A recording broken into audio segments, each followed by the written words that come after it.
এই সরকারের বোধহয় সরকার এক ধরনের উভয় সংকটের মধ্যে পড়েছে। এই যে ভারতকে নিয়ে যেটা হচ্ছে, এটা যত দ্রুত ইন্ডিয়ার ইস্টাবলিশমেন্ট এই আন্দোলনকে বুঝবে, তত আমার মনে হয় যে দুই দেশের জন্য মঙ্গলকর। এই সরকারের বোধহয় সরকার এক ধরনের উভয় সংকটের মধ্যে পড়েছে। এই যে ভারতকে নিয়ে যেটা হচ্ছে, বিশেষ করে ভারতের প্রায় 50টা মিডিয়া যে তারা যে অপতথ্য ছড়াচ্ছে, গুজব ছড়াচ্ছে, সেটা তো অলরেডি আইডেন্টিফাই হয়েছে। প্লাস সরকারি দল যে বিজেপি ক্ষমতায়, তাদের কোনো নেতার বক্তব্য কিন্তু মানে খুবই বাংলাদেশ বিদ্বেষী বক্তব্য তারা দিচ্ছে। এখন সরকারের থেকে যেটা হয় যে তারা না সরাসরি অন্যরা যেভাবে সমালোচনা কাউন্টার দিতে পারবে, বলতে পারে, সরকারের থেকে হয়তো অনেক সময় সেটা করা সম্ভব হচ্ছে না। তো এইটা কিভাবে আপনারা ম্যানেজ করছেন? না, এটা ক্রাইসিসটা তো ওদের, আমাদের না।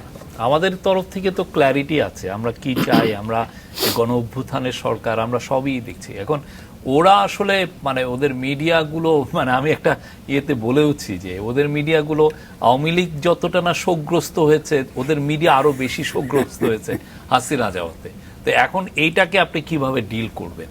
তো ও যে ক্লিকবেটিং জার্নালিজম করছে, আমরা মনে করছি যে একটা কমিউনিকেশনের গ্যাপ হয়তো বা হচ্ছে, সেই জন্য আমরা ইনভাইট করছি, আপনি এসে রিপোর্ট করেন, আমরা তো আপনাকে আটকাচ্ছি না। আমরা আগে শেখ হাসিনার সময় একটা ফরেন জার্নালিস্টদের বাংলাদেশে আসতে হলে তার 2-3 মাস ওয়েট করতে হতো।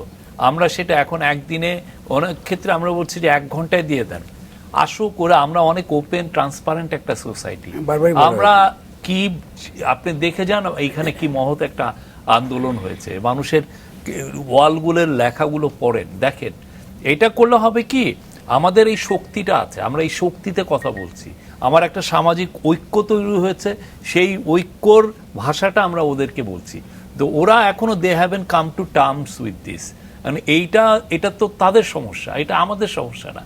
আমরা যেটা হচ্ছে যে এই দ্বারা ওদের এই সমস্ত দেখে অনেকে ভাবছেন যে ইন্ডিয়া কি এমন কিছু করে ফেলবে, এই ইন্ডিয়ার মিডিয়া কি এমন কিছু করে ফেলবে নাকি?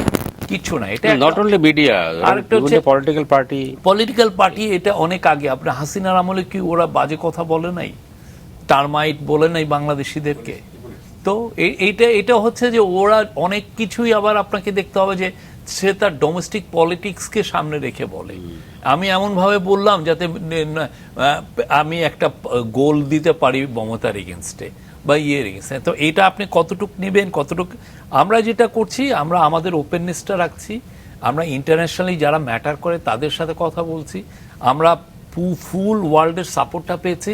আর সত্যিকার অর্থে কি, বাংলাদেশে এইটা 71-এর পরে এটা এর চেয়ে বড় মহৎ আন্দোলন হয় নাই। একটা সিসমিক শিফট হয়েছে বাংলাদেশে, এইটা অনেকে এটা বুঝতেছে না।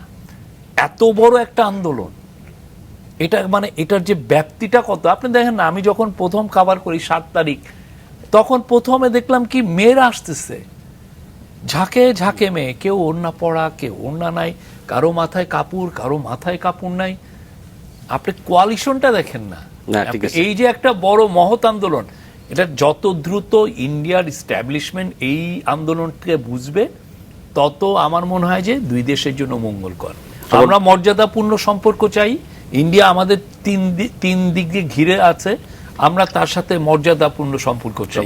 এবং এই মর্যাদাপূর্ণ সম্পর্ক ন্যায্যতা এবং সমতার মাধ্যমে হোক, তাতে হয় কি দুই দেশই বেনিফিটেড। আচ্ছা, আমাদের হাতে খুব বেশি সময় নেই সবল ভাই, ভবিষ্যতে দুইটা প্রশ্ন। একটা হচ্ছে যে এখন যে বিষয়ে কথা বললো, আমি আপনার সঙ্গে সরকারের এই বিষয়ে যতগুলি পদক্ষেপ নিয়েছে, আমি বিএনপির পক্ষ থেকে আমরা মনে করি যে খুবই সঠিকভাবে নিয়েছে। এবং আসলেই পুরো ব্যাপারটাই আসলে দিল্লির মনোজগতের উপরই নির্ভর করছে, এবং তাকেই ঠিক করতে হবে বাংলাদেশকে সে কি বন্ধু আকারে পেতে চায়, নাকি বাংলাদেশকে সে শত্রু বাড়াতে চায়।